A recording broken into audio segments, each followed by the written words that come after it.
mute my microphone when joining a meeting. I don't know why that's click that off. Yeah. I don't know why it was clicked on.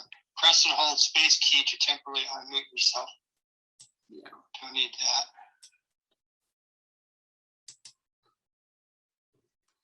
Okay, Rod, I'm going to admit you. Recording in progress. Okay. You should be able to hear me.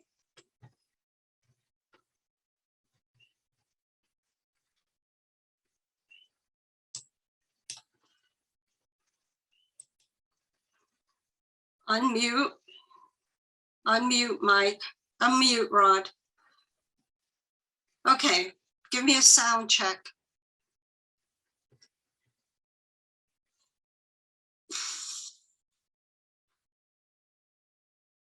Okay.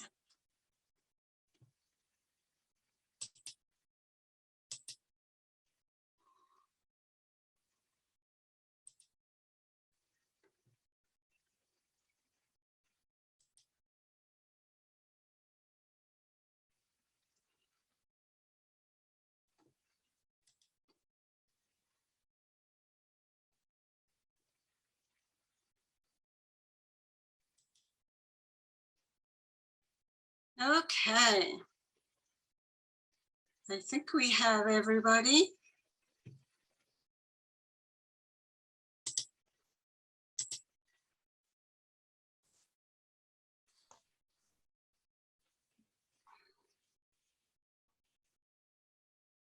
Hello, I'm here. This is Phil Denny. Hey, Rod, are you still having problems?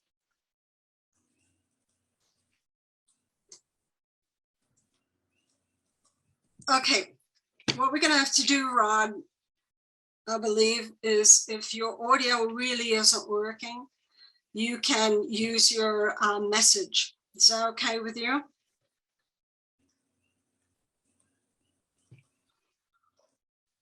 Let him call in. What's wrong with calling in? Well, that's what he was trying to do before. So, But he has his computer on, so he needs to log out of his computer and just call in with his phone. that was what he was trying to do. He didn't do it, so he's still logged in, so we can still see him. So he's logged in. He needs to unlog in and just call in on the phone. He sent me a text. Nope, can't hear you.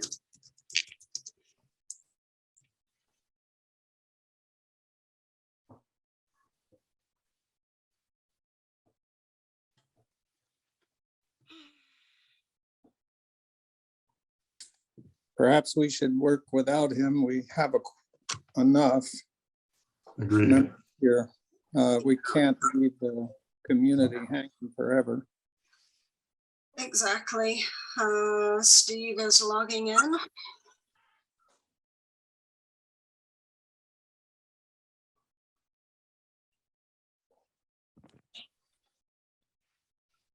Okay, Steve, are you there?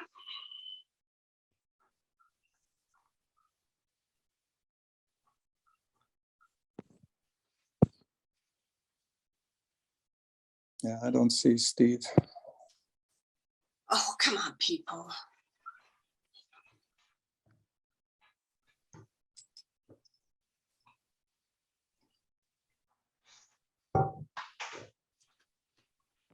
If you're on an iPad or something, you can't see the chat then. So these people have no idea what's going on. Okay, I'm back. Okay, I will send a message to the waiting room. They can't see it. If they're in the waiting room, they should be able to see the message. I'm telling you, Ender, they can't see it. You need to listen. I'm on my iPad and you can't see the chat room if you're on an iPad, only if you're on a laptop. Please bear with us. I keep getting texts from people who say they can't get in and that they can't see the chat. They have no idea what's going on. They didn't know that when the meeting was closed, they had to wait. Yeah, I understand that. Well, I'm going to call the roll because I believe Rod can hear us and he can text if he needs to. So let's see here. Yeah, here Mr. Ellis. Okay, I'll call roll, but I feel like we need the members in. Now we need the members in.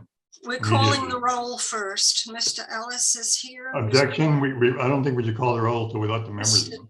Mr. Delaney It's is an here. open public meeting. Mr. Viziner is here. Mr. Denny. You need to start listening, Dender. You can't just ignore us. I'm doing this according to Robert's Rules of Order. Before we admit the public, we will make sure that we have a fully functioning board and a quorum. Where does Robert say, the rule of order say that, please? I'm not going to argue with you, Mr. Delaney. I'm calling the roll. You're just delaying the fact some more here. I'm Okay, challenging you. Denny is here. You can challenge all you wish. I'm challenging. You don't know what Mr. you're doing. Ellis, Mr. Delaney, Mr. Vizina, Mr. Denny, Mr. Ramsdell, and Mr. Kendall.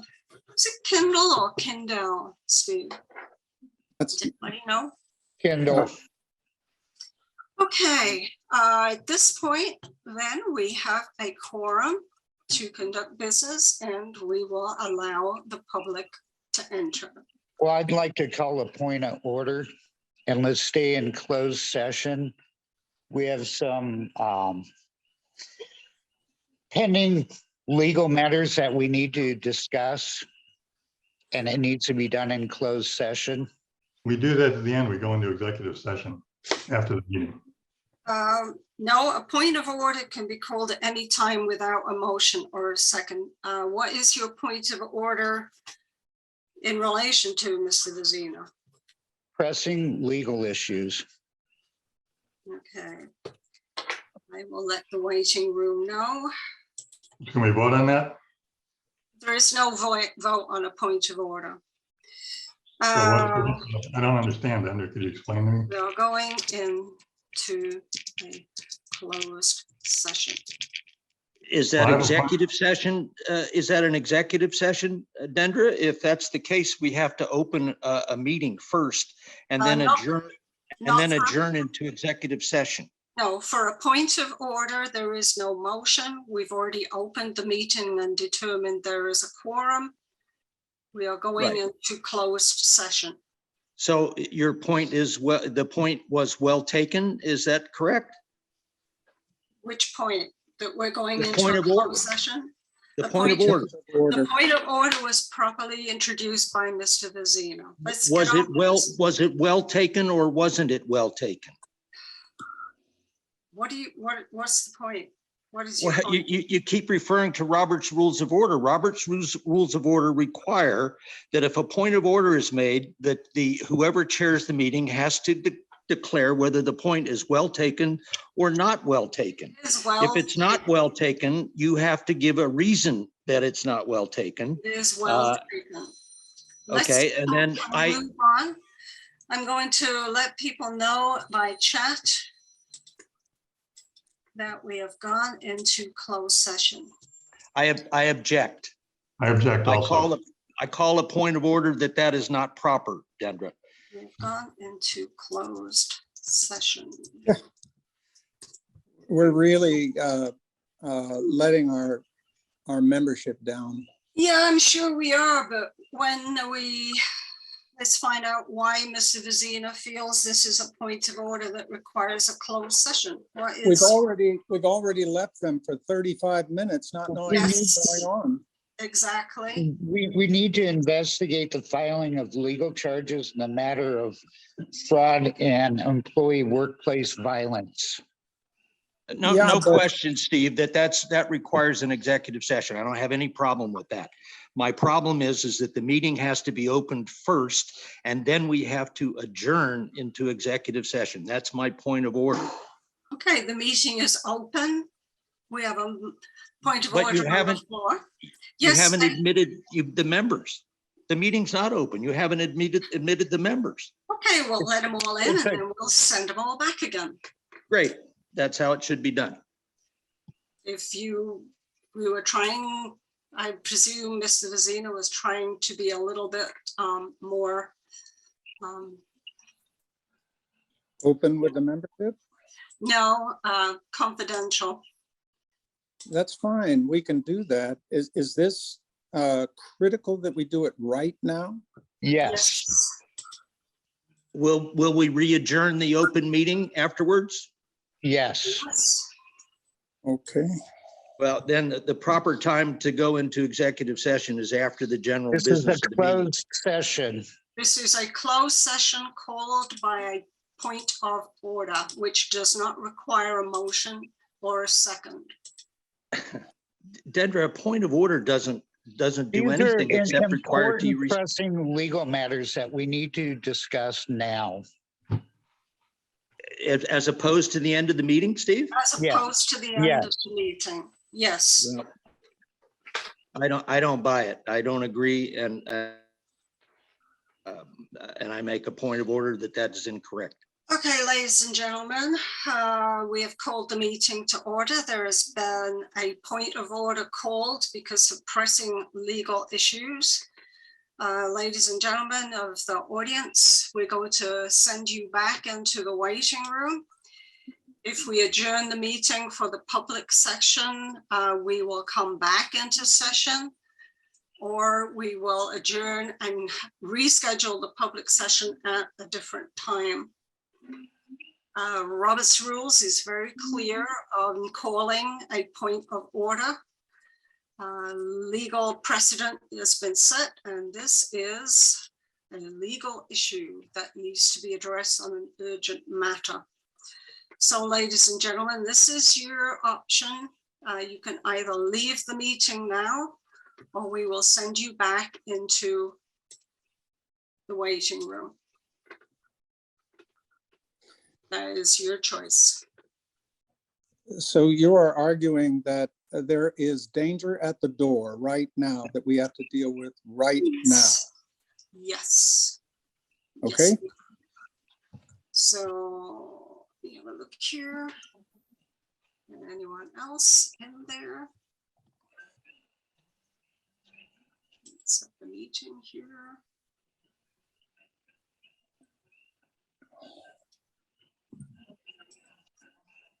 I'm just putting people, if you're wondering what's happening to you, ladies and gentlemen, you are going back into the waiting room. If we end up adjourning the meeting and rescheduling the public part at a different time, you will all be notified by logging in. You gave us permission to contact you. If you logged in for this meeting, we will most certainly let you know. Just 1 second here.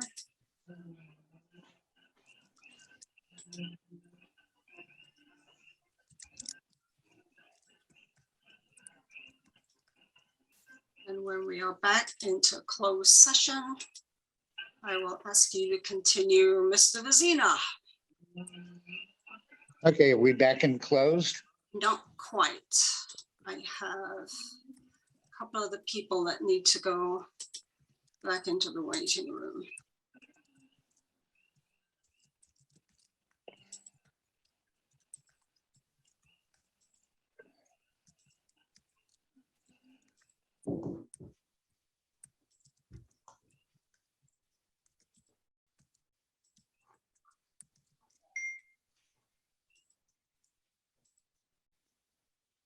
Okay, 1, 2, 3, 4, 5. I believe we're all here.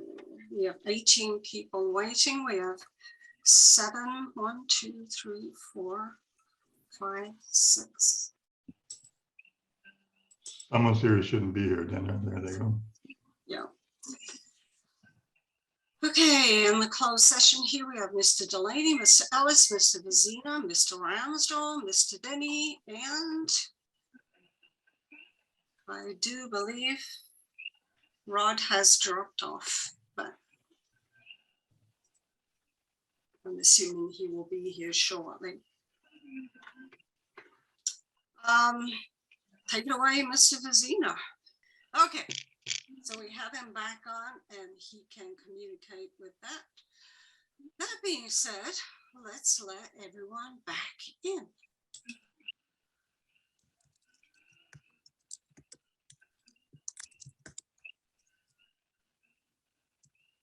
Okay, ladies and gentlemen, we apologize for the lengthy delay.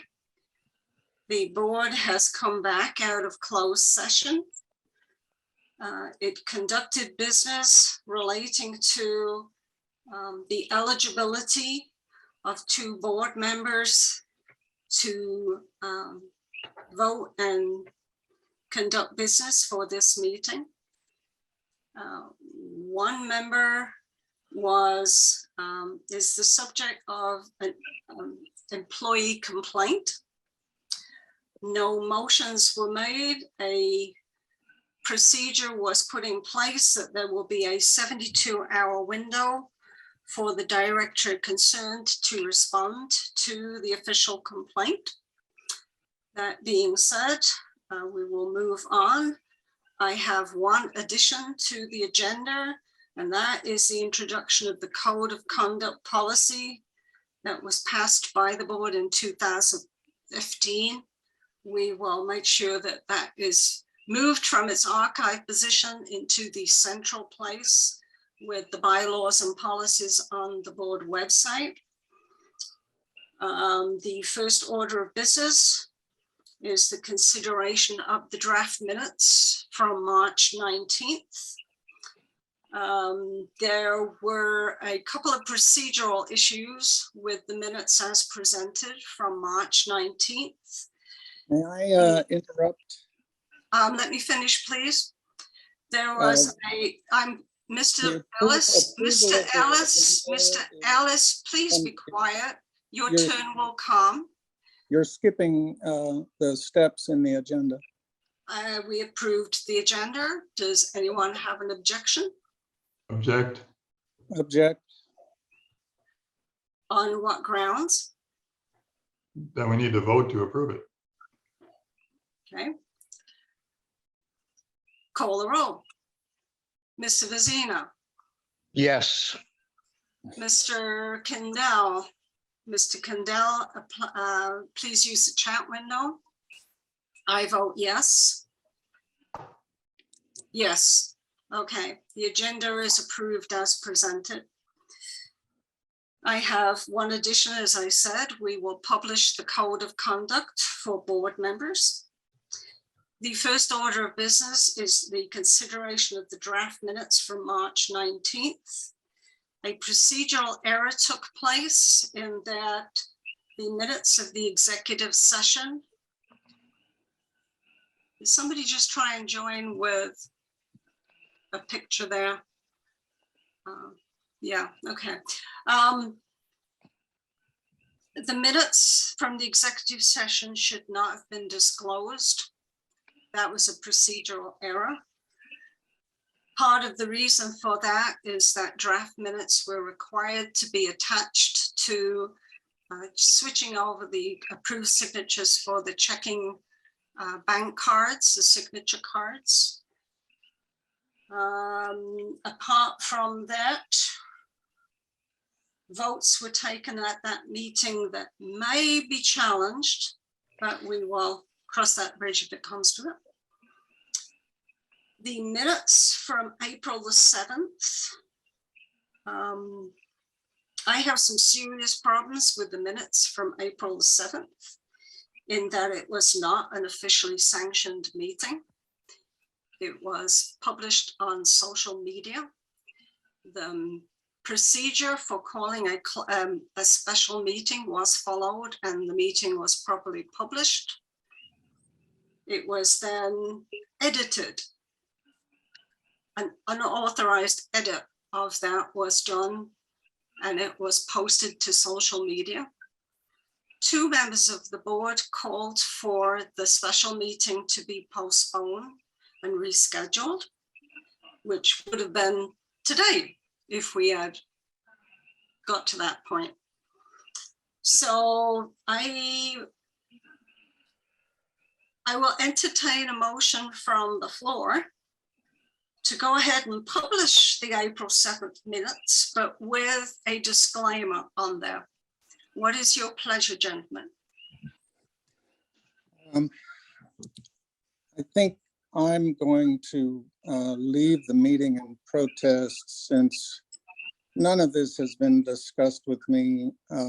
We're not a board that is communicating. There hasn't been transparency, and the number of things that have been brought up just tonight without discussion make this a meeting that, from my perspective, is completely dysfunctional. So, Mark, you sent out meeting minutes 4 hours before a meeting, I'm talking posting about- a meeting. So, yeah, I know if you you're want to gonna leave, give, if you want to leave, leave. I mean, you can give your anecdotes, I can give mine, but this is just a dysfunctional meeting, so. Mr. Ellis, you left a paper trail of all the steps. That's fine. You're giving anecdotes now. That's No, not. it's not an anecdote, Mr. Ellis. There is a paper trail. I agree, If there's a he wants paper to leave trail. the meeting, it's his choice. Let him leave.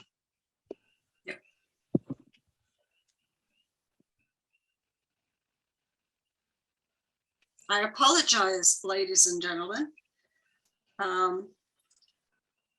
I would like to make a quick statement before we move on to the rest of this meeting. The minimum size for a functioning, properly organized board is 3.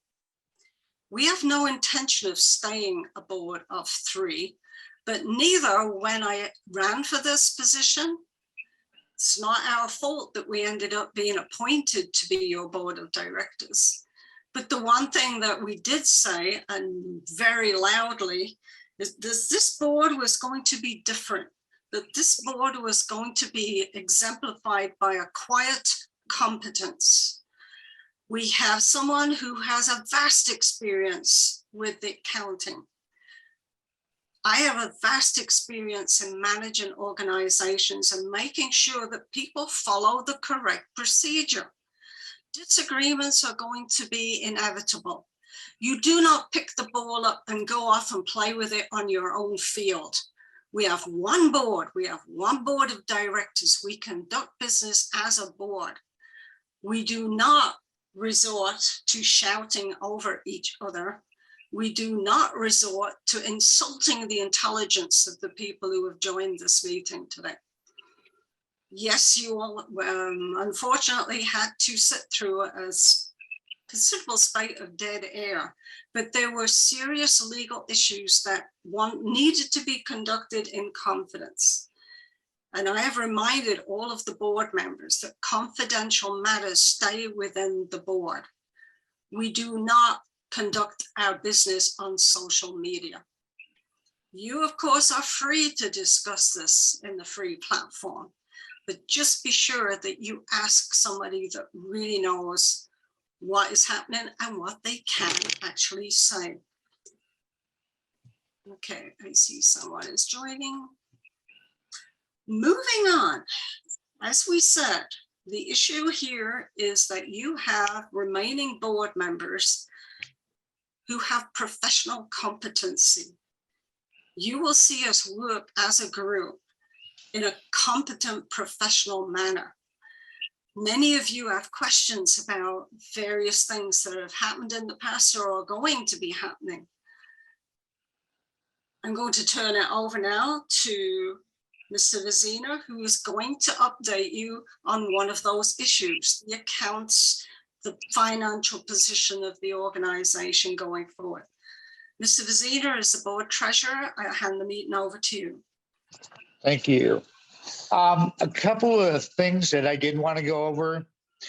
First and foremost, it seems that we have some issues with the way QuickBooks is set up and is posting numbers. We're in process of resolving that. The numbers that show up in a negative number, such as the big negative that showed up for when we did the road repair, there was a transfer over from the reserve account to cover the check for Glover, and somehow QuickBooks wouldn't take that transfer over, and it showed up as the LCA operating with like $375,000 in negative, which wasn't the case. So we're aware of that. We're going to address that. We're going to resolve that. My main goal is to put a budget into place that we can work with and work within our means, not spend money that we don't have on projects that don't benefit the community. And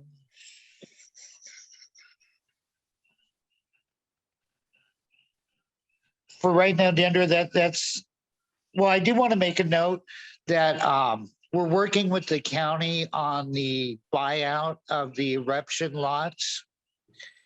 And in that buyout, there will be money coming to the LCA. Anytime anybody buys into the LCA, you pay a $200 membership fee. The current round, there's going to be 181 lots transferred over to the county through the buyout program. That money is going to go towards our reserves. And that's my end goal, is to work to get the reserves back to a place where they should be, where the community feels comfortable knowing that we have reserves to fall back in such event that we have something happen again where we need reserves. The SBA loan, it just doesn't make sense at this point. We don't need to borrow money to have money in the bank. We don't really have a need for an SBA loan. We've paid out of our pocket to do our repairs. I see no reason to pay interest on a loan just so we could have money in the bank. And accounts receivable, our accounts receivable is huge. The best way to make an impact on the accounts receivable is if the community could take a look at their invoices. If you have an invoice on your desk, please pay it. That will help the community. It'll benefit the community a lot. The rest, Dendra, I think I'm going to save for the annual meeting. I know there were a number of people who did not pay their dues in protest because of actions that were taken in the past. I would like to assure you that as we move forward with reconciling the accounting procedures, that issue will be addressed. But if you continue to not pay your dues in protest for past actions, you are not helping us to resolve those actions.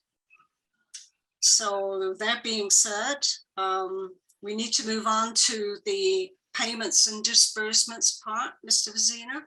Unless Mr. Kendall, do you have any comments that you want to put into the chat window on that?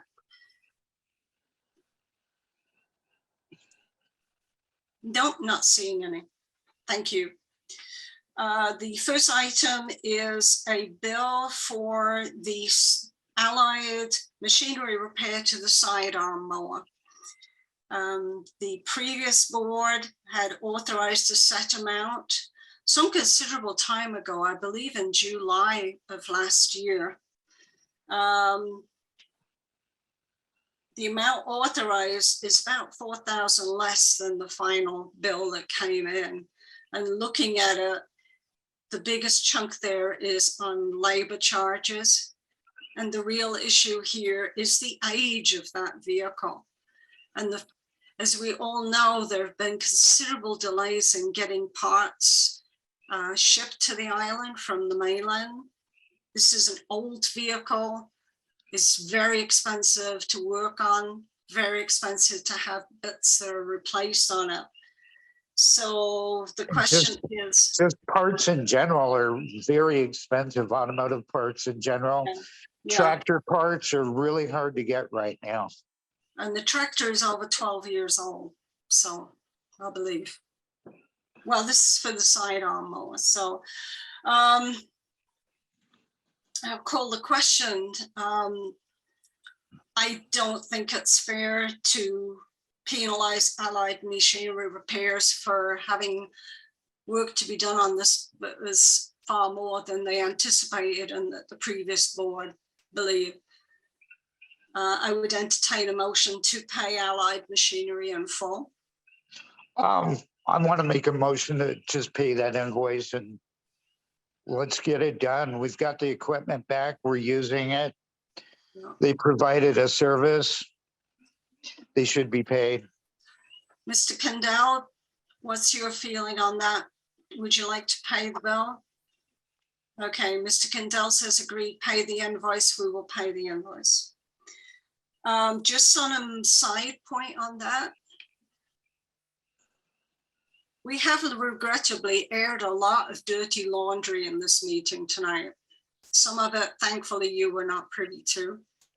However, some of us have been working really hard to look for alternative funding, for alternative ways of doing business here.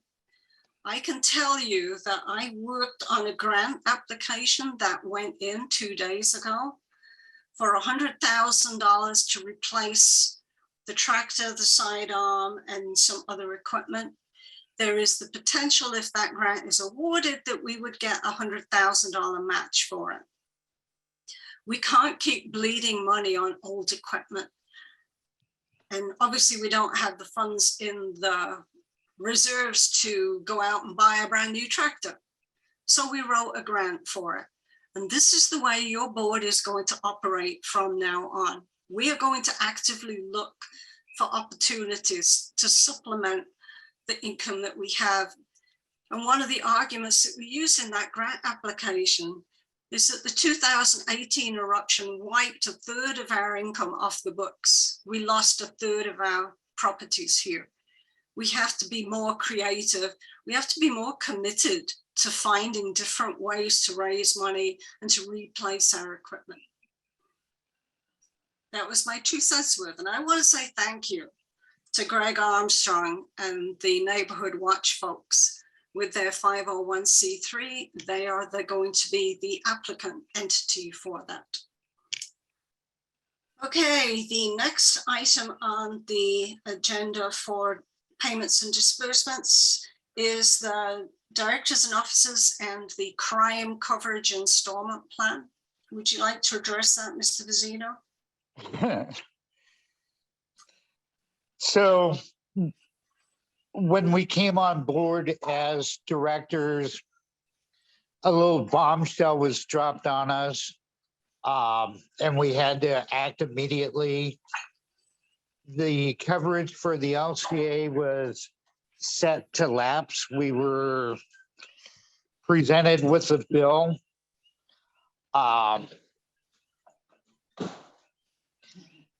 In talking with the insurance agent and other insurance people as well, our policy is a renewal policy. It seems kind of high till you start looking at what the other associations are paying.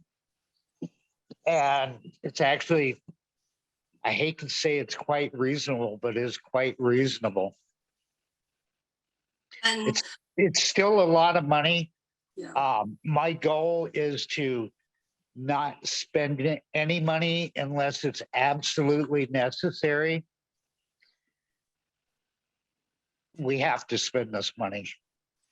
Yeah, the policy actually went up by $246. And the reason it went up by $246 was the previous policy had no cybercrime coverage, which I'm sure you're all aware of that. And it's basically a event waiting to happen. In fact, something very serious incursion actually happened just recently.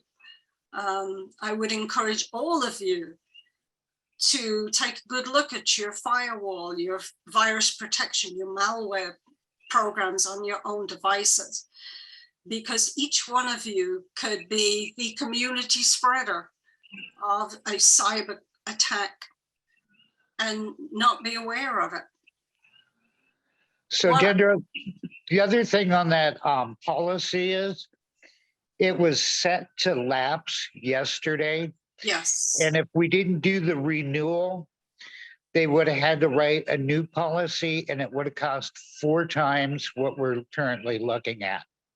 Yeah. Yeah.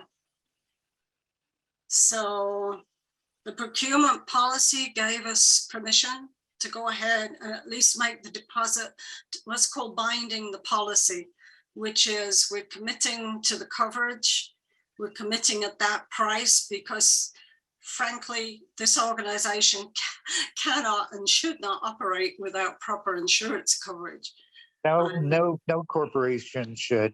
No, that would have been a gross dereliction of duty on behalf of your board of directors to let that happen.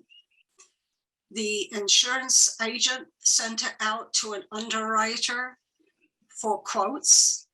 We only got one returned back. And the reason the policy is so high is not just that they look at what happened last year, they're looking at what happened over the last 6 or 8 years. And this is why we are committed, as I said, to being professional and competent, because if we can achieve that next year, the policy should be lower.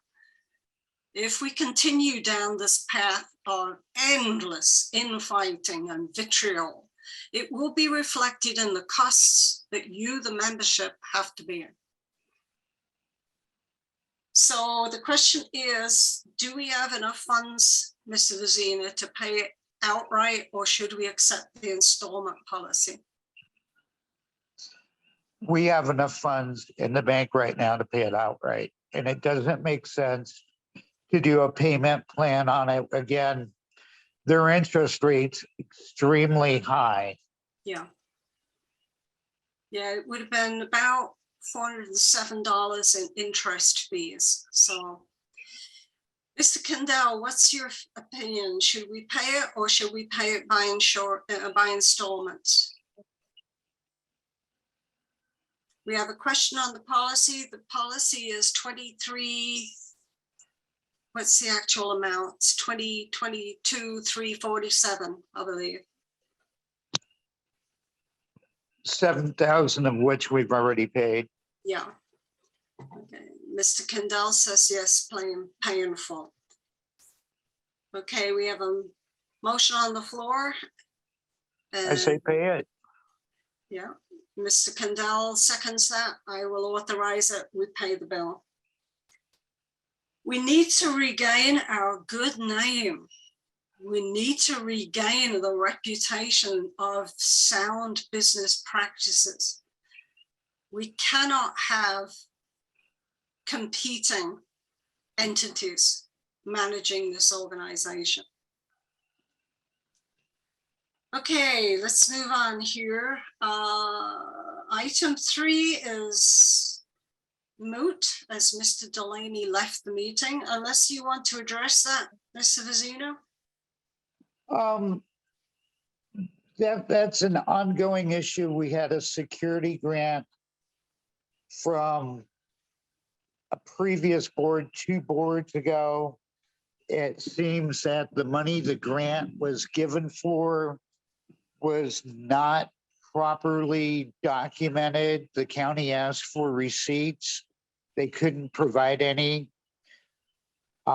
We had to repay that grant. The previous board with Greg Armstrong, Greg did a great job in getting the grant reinstated. Back in January, they put a deposit down for security cameras and equipment for the Longhouse Pavilion Park. Recently, there have been threats of people breaking in.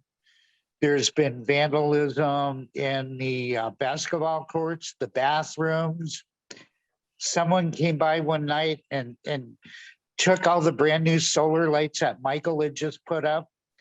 If we had security cameras, that could prevent all that.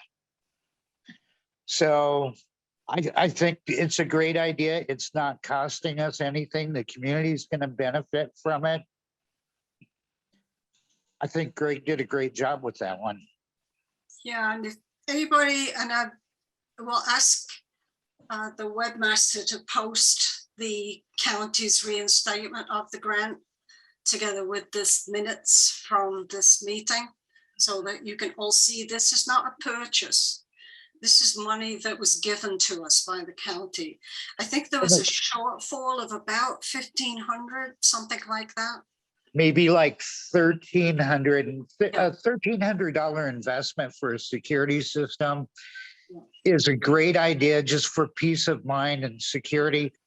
Plus, our insurance premium should go down now that we've got a security system. Yes, yes. And the money that was re-granted to us is specific for security system only.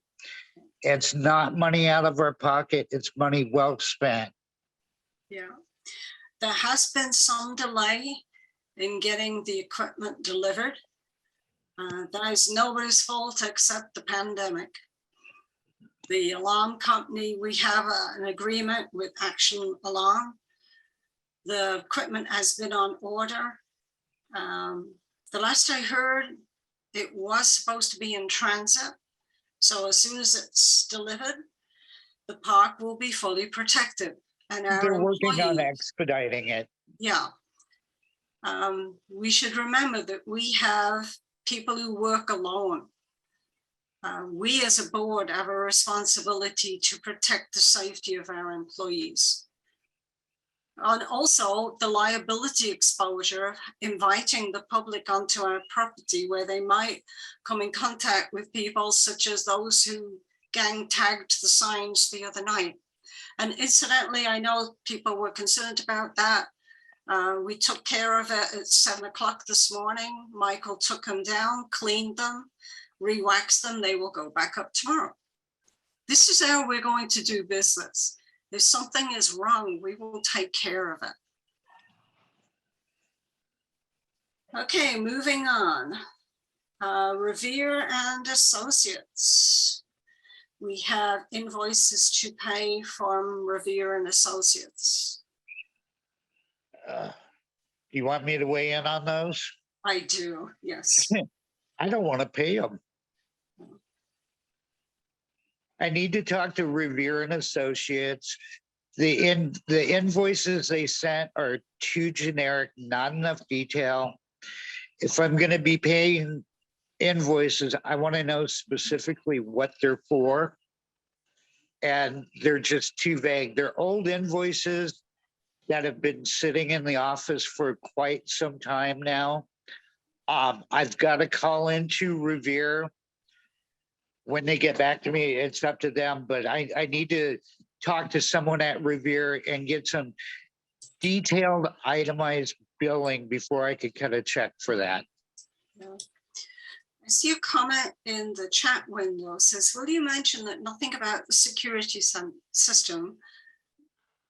Okay, I think what you're saying is that the discussion of the security system was never done or approved in any minutes. Actually, that's not true. I have several records of where it was discussed and it was approved.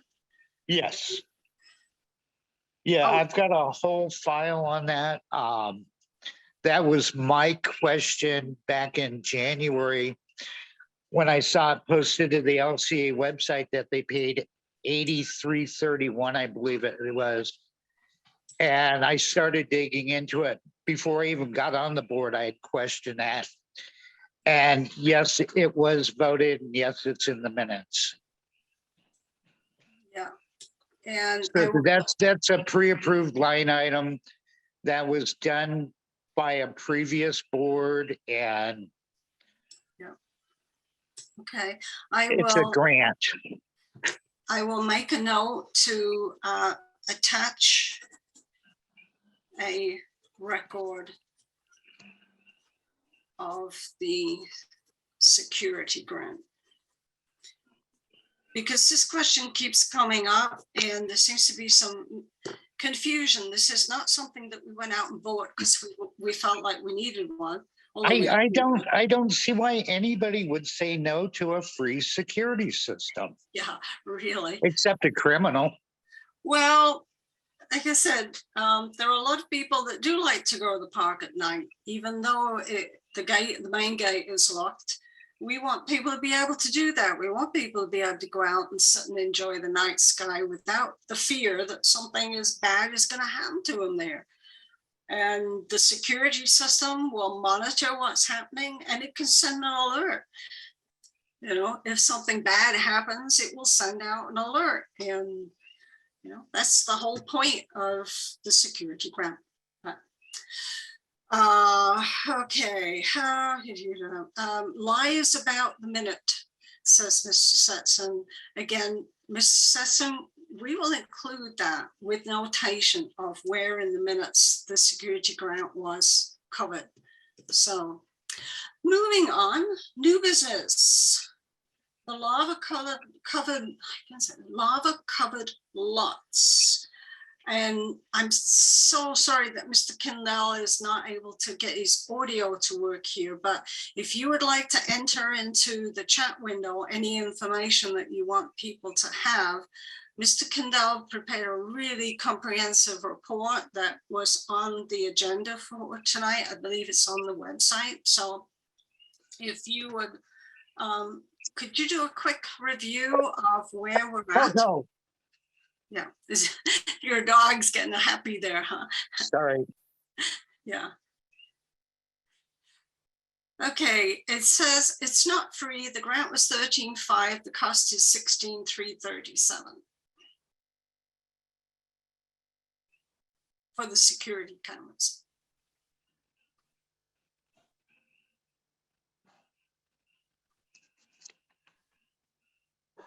Okay, do you want to move on to the next line item? Did you want to address the discrepancy that Mr. Setson believes? No, it's not Mr. Setson. Believes there is a discrepancy between, yeah. Okay. So we Yes. never received the full amount of the grant either. No, they're withholding 10% until it's Right. finished. And when So, it's finished, that'll be $15,000 and the balance is like $16,000. So there's $1,000 of LCA money roughly. yeah. So that's the difference that someone's questioning. Okay, moving on here.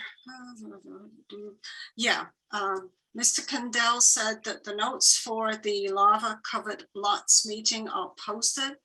Everyone in Leilani section 1 and 2 is eligible to apply. The county did not do a general mailing as it is the owner's responsibility to get the details and apply. And we've been consistently posting that information to the website together with the notice.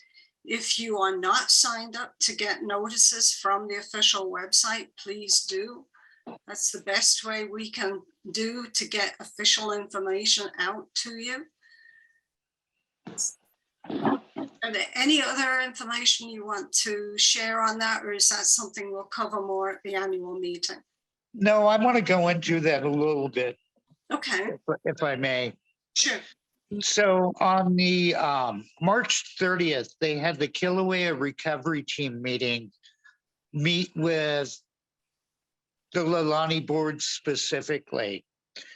Their numbers, they said there were 181 phase 2 applications. There's 32 phase 2 applications and 57 phase 3 applications. So phase 1 are the primary homes. Phase 2 is secondary. And the phase 3 is undeveloped lots. So phase 1, they've closed out. I think they're, they said they should be in escrow on those in late May, and this is government. So if they say they're going to cut a check in May, it'll probably be August. So who knows? The point I wanted to make, even though that phase one, they're done taking applications, anybody that was eligible for phase one or phase two can still apply in phase three.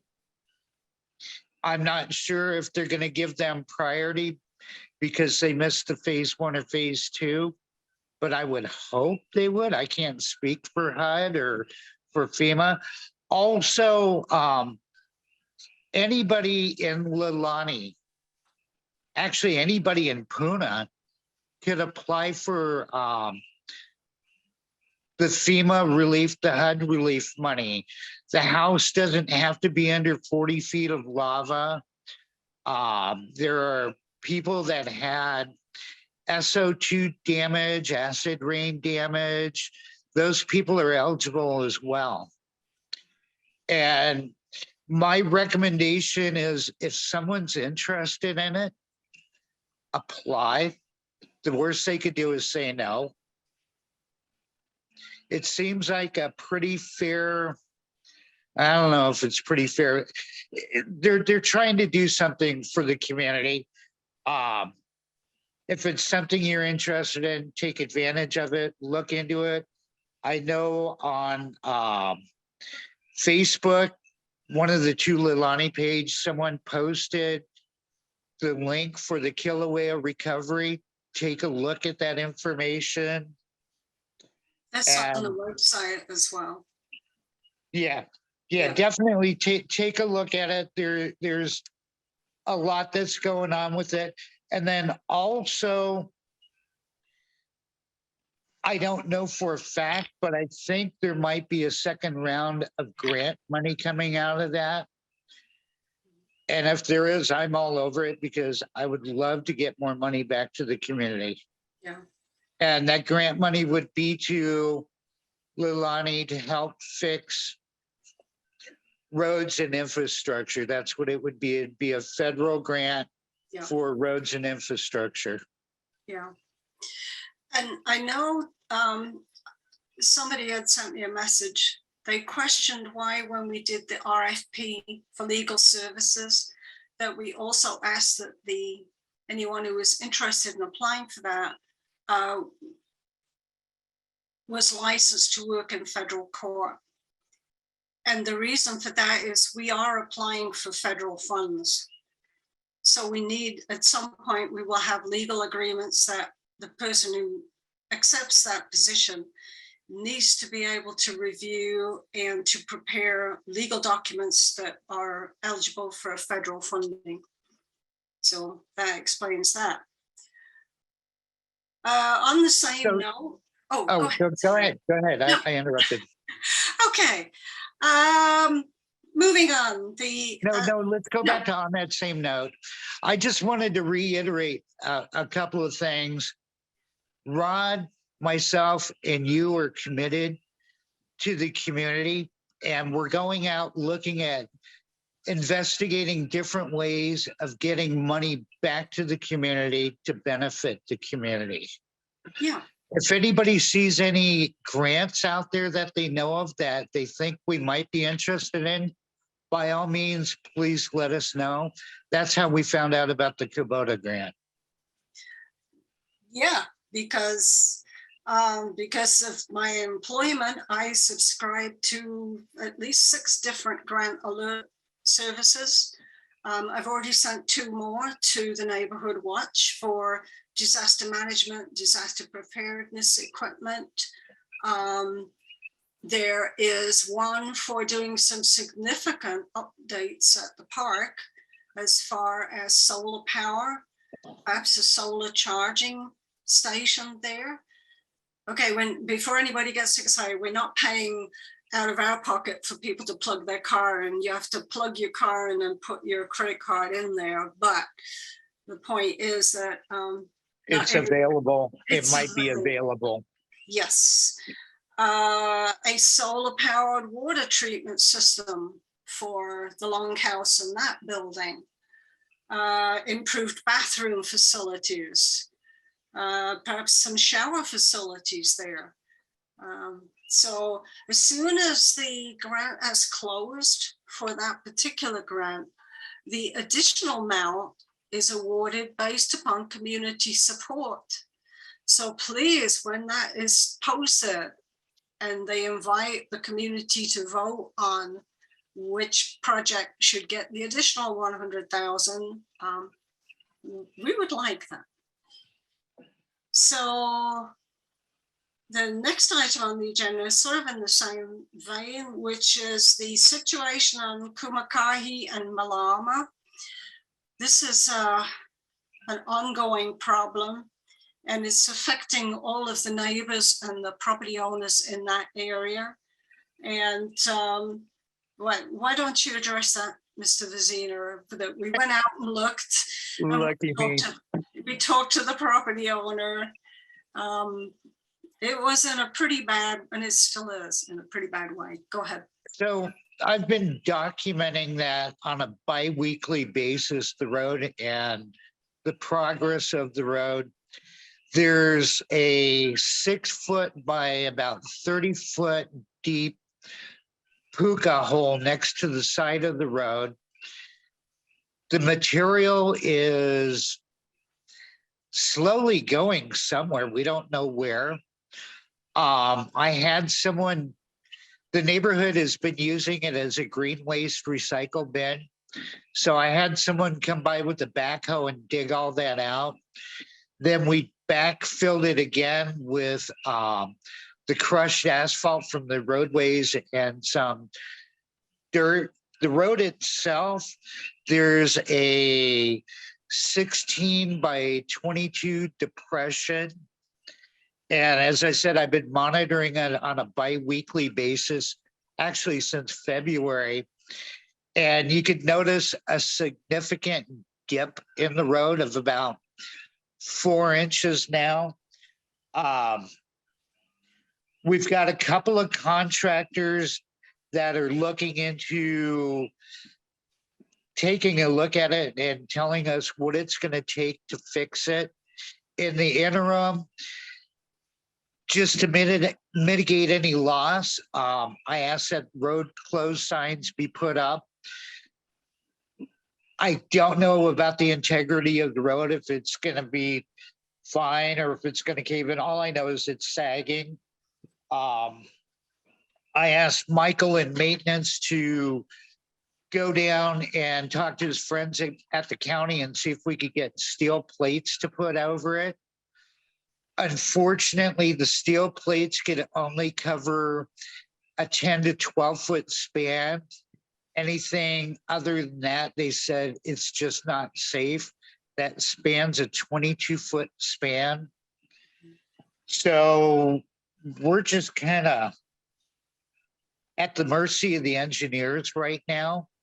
I know we're looking at possibly getting a ground penetrating radar to roll over the depression to see if there's a lava tube down there, if it's a cave the size of a house, trying to determine what's going on before we crack the top off the street and start digging and filling. I want to make sure no equipment's going to fall down in there.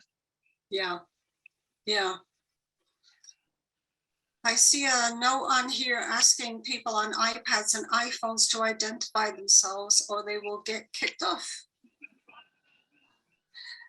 Just a note to everybody, this is supposed to be the members' meeting. Although we do like the public to hopefully see us doing good things and not stupid things. If in the future this is a members' meeting, we were going to ask you to register so that we know if you're a member and you're interested in getting involved with this, then this is your association. So please don't attend anonymously. We can take our lumps. Let us know who you are. On the subject of the ground penetrating radar, I, through my employer, contacted a firm in New Jersey who have someone in Honolulu that has the full range of equipment. There is apparently none available on the island, which we found really surprising. I talked with a couple of people at USGS and at the Volcanoes National Park. They are actively monitoring the roads in Puna. We need to make use of equipment. If we can't be spending $20,000 to dig up a road and find out that road shouldn't be there in the first place. So no, let's work smart. We'll find out how much one of these costs and go out and raise the money to get one and keep it on the island. As it is, we can get that one shipped over from with the geophys rep from Honolulu and start looking at why that road is collapsing underneath. It's a question of how many lots are affected by the road issue. Quite a few. It's all the ones on that end, isn't it? And it's cracking. And plus I want to say, I believe there's a right-of-way issue there because there's another 4 to 6 lots behind that are part of the Bishop estate, and that's their only access point. Yeah. Yeah. And I would need to check with the county as far as the roads and the right of way. I don't know, but I believe, I know for a fact that there are lots back there that are part of the Bishop estate that used to use the road as a right of way. Whether they have right of way or not, I don't know.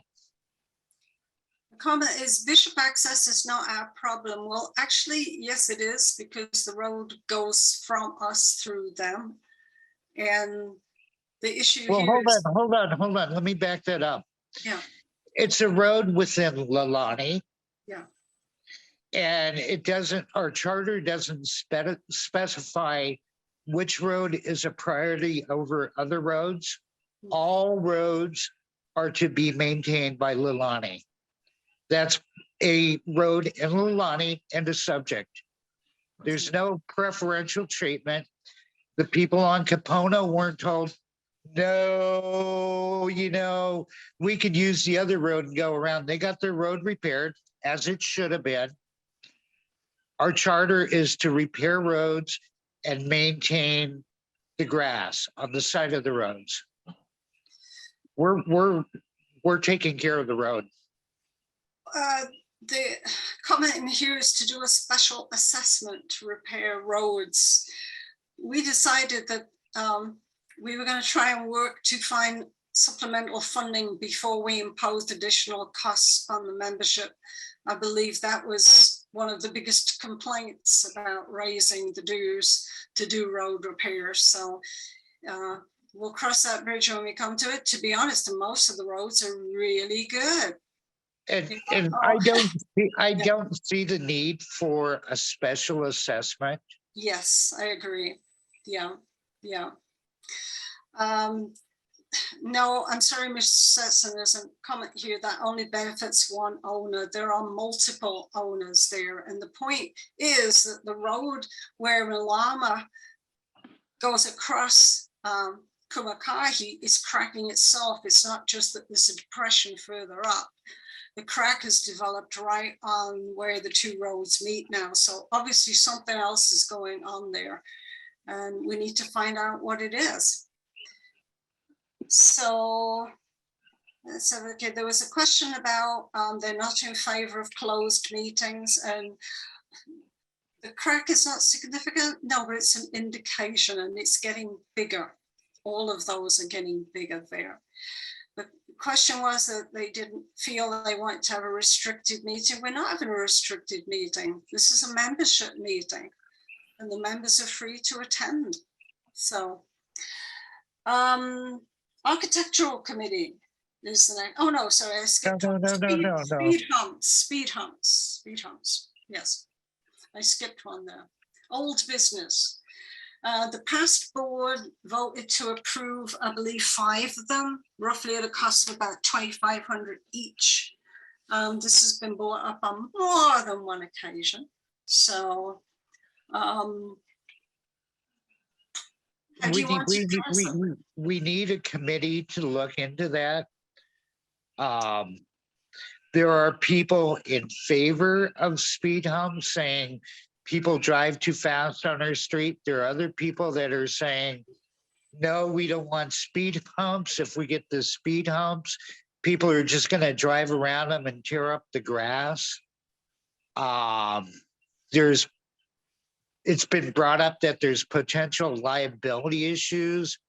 If someone goes flying over them and they rip the bottom off their car, are we liable for it? I don't know. So we need a committee to look into that. I do know that speed bumps were purchased with LCA money, and they're sitting in a former board member's yard. We do need to get those back. They're LCA property, and they need to be stored in the maintenance shed. And we can determine what we're going to do with them from there. I understand that they were the wrong ones, and we can't use them, or I don't know. All I know is we've got speed bumps that were paid for with LCA money. If we can't use them, put them on eBay and sell them, get some money back. Yeah. But they're LCA property. They belong down in the maintenance shop, not a former board member's front yard. Yeah. So I will task that one to Michael to go retrieve our property. Yeah. And it comes back to the point that we have fundamental responsibility as a board.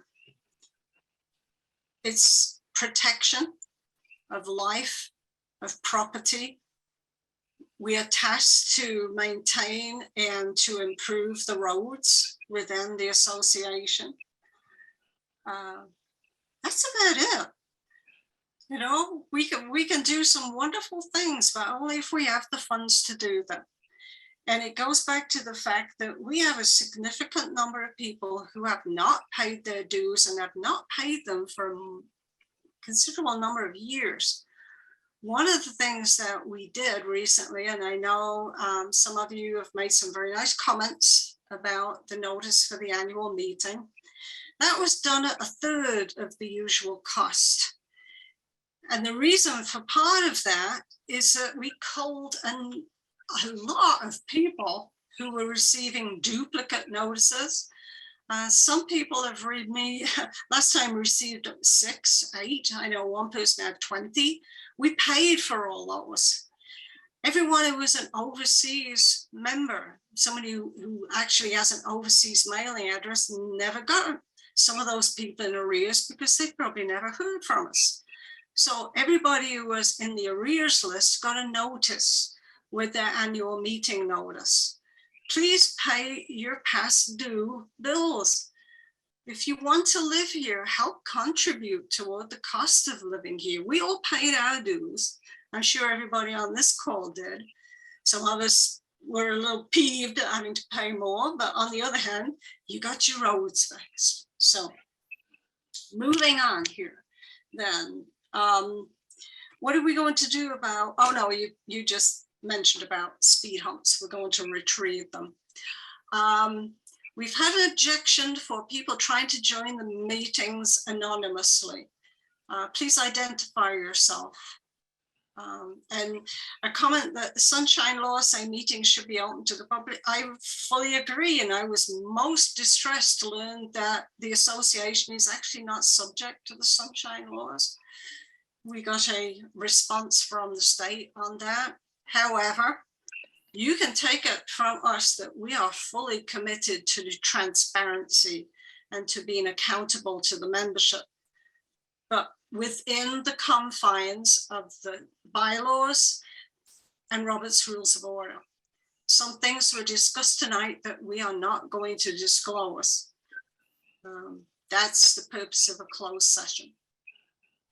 Okay, moving on here. We have an architectural committee on here. Now, I know this is a horrendously hot topic. When we decided to move here, the first thing we got actually was a threatening letter about being in compliance. And it wasn't a nice letter either. And it made me wonder what on earth we're doing. So, but we decided we would stay. And it seemed to me coming from somewhere that has full county planning and zoning, that we really need to take another look at some of these. These were rules and regulations written in 1969, for God's sake. We should be able to reconcile the additional layer of regulation that we as a homeowner association exert with the things that people already have to comply with for county planning and zoning.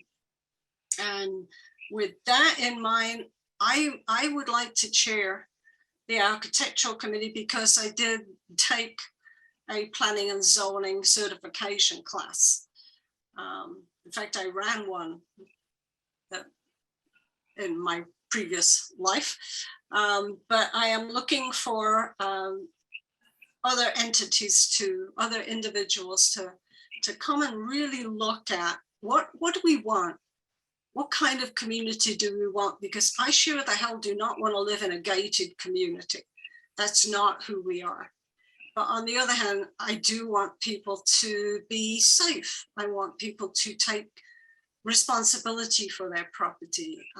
I want people to have some assurance that they won't wake up one morning and find a 12-story apartment block right next door to them. And obviously that wouldn't be allowed because of planning and zoning. But I'm going to ask actually if Mr. Kendall would like to be also on the architectural committee with me.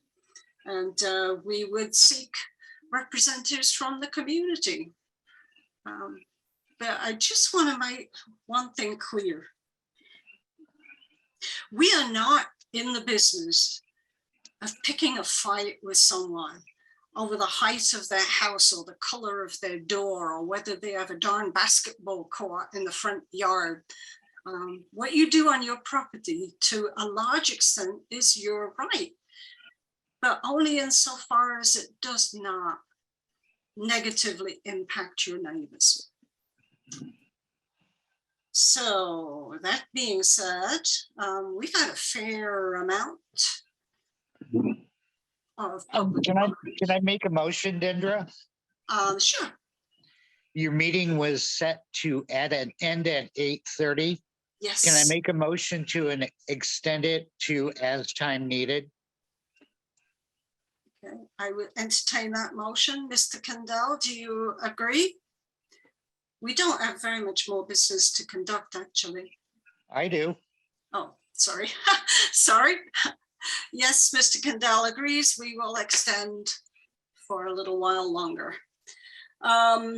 There's a question about what about the other four directors on the architectural committee? Composition of the architectural committee is as confusing and conflicted as the bylaws and the CCRs themselves. So how do we know Mr. Kendall is actually present? Because he is in the message window. Mr. Kendall, will you activate your message to everyone, not just the direct message? That would be appreciated. Where it says who can see your messages, make sure that you have attached to everyone, not just direct message to the board. That would be appreciated. And also the meeting itself is recording all of the chat comments, so that will be reported in the minutes as well. So yes, Mr. Kendall is actually present.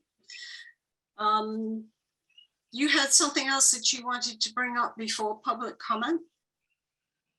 Yes, in the absence of Mark Ellis leaving the meeting, we need a secretary. We need a secretary that's gonna stick with us, stick with the meeting, not go out and call these strange, bizarre meetings and send out last minute notifications. So I'd like to make a motion to remove Mark Ellis as vice president and secretary and put him back as a director and replace him with Rod Kendall. Okay. Mr. Kendall, would you second that?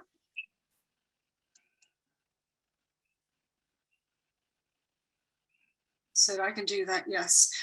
There's a question, if there are 7 board members, 3 members is not a quorum. The subject of the closed session minutes, which we can't reveal. At the moment, we have a functioning quorum of 3. There are matters on the table that we're not at liberty to discuss at this point, but you have 3 members in good standing. Mr. Kendall, there is no proof that you are present. What I'm going to ask you to do, please, is in the bottom where it says who can see your messages. Would you please select everyone in the room and send a message? And the other thing I can do, just a second here.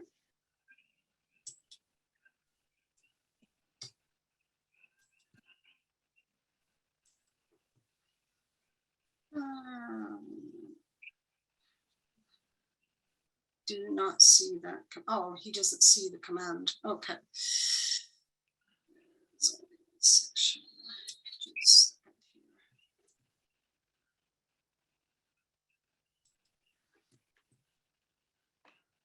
Just going to take a screenshot here. Just to prove that Mr. Kendall is actually in the room.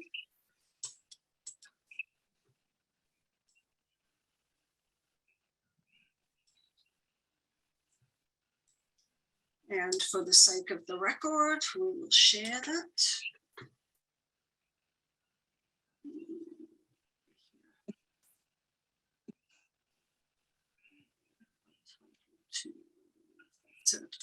Yeah.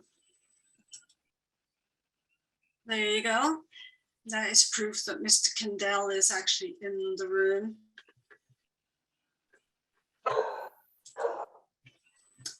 Okay, moving back here. I appreciate that some things have happened tonight that you are concerned about and that you're wondering what happened. I wish we were at liberty to disclose that, but for legal issues, we cannot. That being said, at this point, Mr. Ellis has been removed as Vice President Secretary. From now on, Mr. Kendall will be the Vice President and Secretary of the board. How many board members are there presently? In good standing, 4.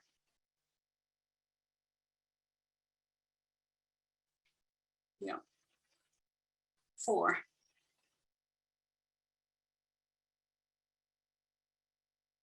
That's as far as I'm going to go with that. Did you want to do public comment now, or do you want to talk about any of the issues with Revere? Actually, I'm going to table that.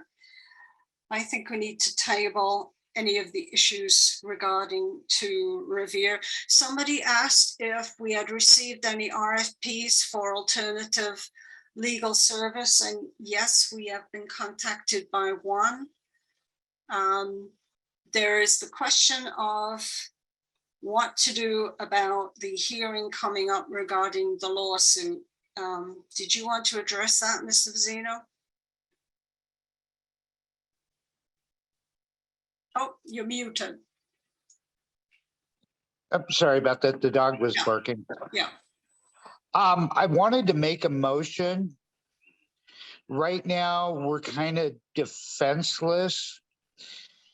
And I think that removing counsel and removing the LCA from the lawsuit was probably not the best move without consulting an attorney. So I would like to make a motion that before we remove the LCA from the lawsuit as plaintiff, that we seek legal advice from attorney on what to do, what kind of liabilities we may have, what kind of ramifications we might get, how is it going to impact the LCA?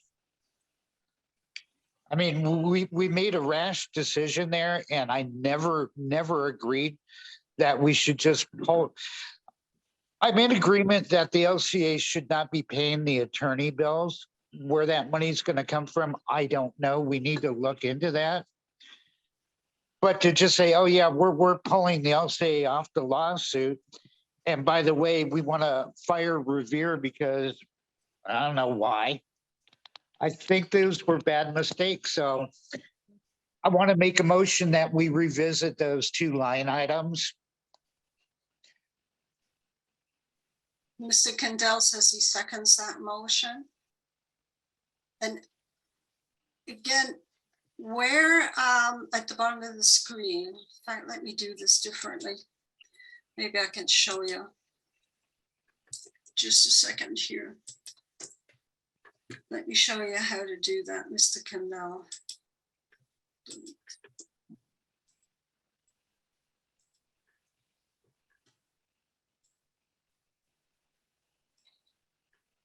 Okay, I'm going to share the screen to show you. Let me find it there.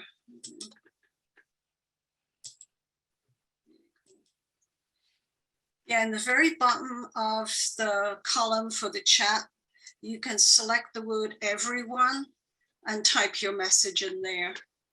And then we'll be able to see your response in real time. That's all I wanted to cover. I felt those were kind of important. My feeling on this, he seconds the motion. I'm like, let's have some discussion on this. We have terminated our arrangement with Revere. We have no professional relationship with them. Would you consider amending your motion to reinstate the contract, reinstate our relationship with Revere on the basis of terminating our involvement as far as not dismissing the lawsuit? We're not contending that there wasn't a basis there for the lawsuit to proceed, but it's going to become prohibitively expensive for the association to bear the cost of being the plaintiff. The legal fees that we're incurring are because we're not the defendant. If we were the defendant, our D&O insurance would cover us. We're the plaintiff. So all of the costs incurred, and most of those are coming from the defendant's attorney filing discovery and motions and appeals. We have to cover those costs. Right, and as treasurer, I can't see us paying those costs. No. So I need, sure, let's reinstate, change my motion to reinstate Revere so we can look into the matter of what do we do with the lawsuit and how do we legally get LCA's name off of the invoices. And Yeah. I personally, I'm not involved in the lawsuit. Yeah. There are a couple of things on there that I 100% agree with. And I think the lawsuit should play out. But as treasurer, I can't say yes, the LCA is going to be paying for that. I can't do it. This is a matter of some urgency because there is a hearing coming up here very shortly, and we need legal representation. And the logical representative are the ones that we've just spent an ungodly amount of money being involved with, as they are. This is like if you were going to build a house. If we hire someone new to take this over and negotiate a settlement or however this plays out, they're going to be starting from scratch. So all of the money that we've spent to this point, we're going to spend all over again, bringing somebody else up to speed. At this point, I think your motion to reinstate Revere for the sole purpose of extricating LCA as the plaintiff makes sense. Not to dismiss the lawsuit, but what is our best legal options to get out? Okay, and I also want to reinstate them as counsel for the LCA. Because we did 2 motions last time. We removed them as counsel Yeah, and we removed them as counsel for the LCA.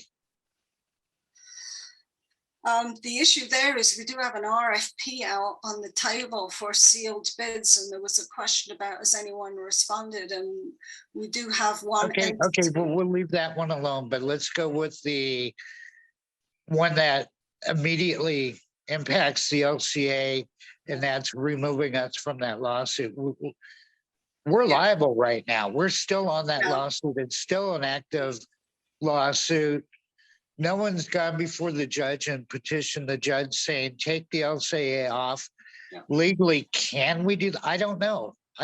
We need to talk to a lawyer about all that.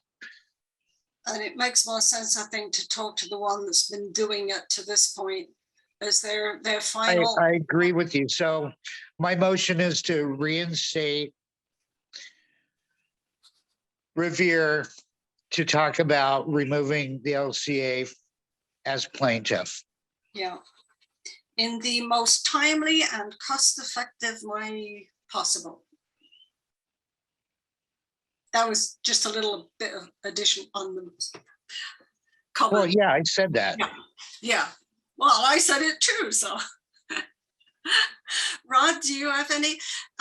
Somebody keeps making a comment. How do we know this is really Rod? Well, how do we know? They want to know his shoe size? If you were here earlier, you will have heard Mr. Kendall having some awful problems with feedback and texting about them in the window. So yes, this is the real Rod Kendall. And the question then becomes, who is iPad number 2 on the list here? Who is iPhone? We haven't booted them out of the meeting either, but in future, please identify yourself. If you don't identify yourself as a member of the association, this is a meeting of the members of the association. Yes, the public is welcome to attend, but you must identify yourself. Otherwise, how do we know we're not going to get Zoom bombed by somebody from whatever? Okay, can we move on, please? It's like 9 o'clock now. Actually, we're at the end of business. We've been taking care of public comment as it has come in. I don't see anything else. I would like to see facts. How long to jury and cost? That is something that only at this point Revere has a good handle on. If we had to hire another attorney, the one who called and was interested in the RFP, the retainer is astronomical. And I'm not going to reveal who it was and how much it was because we don't have an attorney relationship with them. I'm not going to disclose that. So any other, let me have a look back here, see if there's any other comment on there.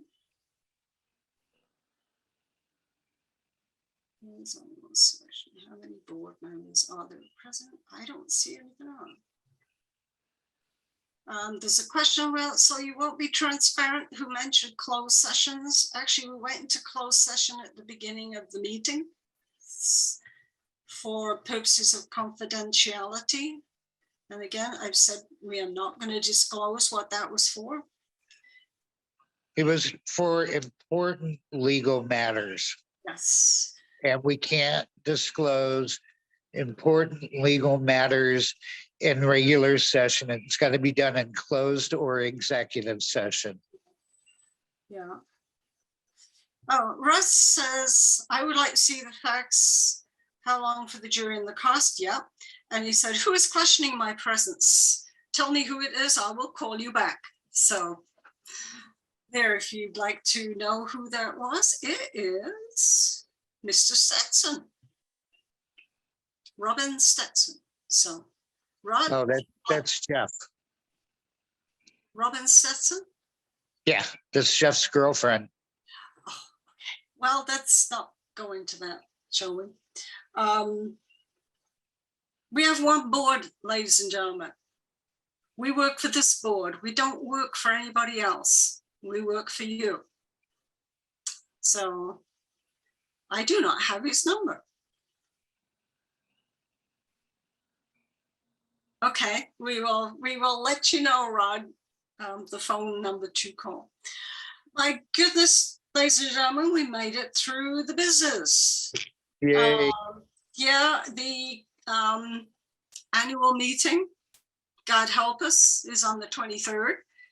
At that point, we will be giving a comprehensive report to the membership about the finances, about our budget, about future plans and directions. We will be giving a review of the past year. We have requested a report. I see a hand is raised from Rod Kendall. Go ahead, Rod. If your microphone was working. No? Was Steve's motion voted on? Actually, you are quite correct. We had a motion and a second. We did not vote on it. All those in favor say aye. Aye. Yes. Yes. Aye. Aye. Rod says yes. Okay. This has been long and interesting meeting. And again, we apologize if any of you feel aggrieved that you were not involved in the closed session, but that's what closed sessions are. We're trying to be businesslike. We're trying to not go down the same path of ridiculous contention that previous boards have done. I do not want to be looking for somewhere else to live because this has become such an unpleasant place to live. We have to put this aside. We have to learn to move on. And the best way to move on is that we take care of business. And that's the only reason that any of us is staying on this board. So that being said, ladies and gentlemen, I am adjourning the meeting for the night. We will get the minutes out and the recording for this meeting as soon as possible. Thank you for your patience. You know, technology is wonderful when it works. And tonight, poor Mr. Kendall had some serious problems there. So any closing words, gentlemen? Mr. Kendall, if you want to put it in the chat window, I will read it for you. He says, yes, he does have some fun closing comments. So, oh, I'm sorry. No, he was voting on the motion. Okay. Now, I just want to thank everybody for their patience. Yeah. At the beginning of the meeting, we had some technical issues. Yes. The first two times I logged in, either Dendra couldn't hear me or I couldn't hear her. The third time it dropped me completely. We don't know what was going on. There was a bad echo where no one could hear anyone. We finally, whatever it was, got it working. So I apologize. Thank you for your patience. Rod says he apologizes too. We're very, very sorry, but I even created 2 new accounts. So we made it work. And next time, hopefully we will be able to meet in person. As you may have noticed from the bulletin. Oh yeah, let me step in. I'm sorry, Dendra. I need to apologize to basically everybody. I was inadvertently exposed to COVID and I wasn't aware of it. I went down to have a meeting with Kim and Dendra. And so I exposed our office to potential COVID as well as Dendra. And then Rod also was over at a friend's house this weekend. And it turns out they all have COVID. So I apologize and be safe out there. Yeah, exactly. Okay, Ms. Kendall would like everybody to remember that there is the barbecue at the Pavilion this weekend. If you're going to attend, please wear your mask.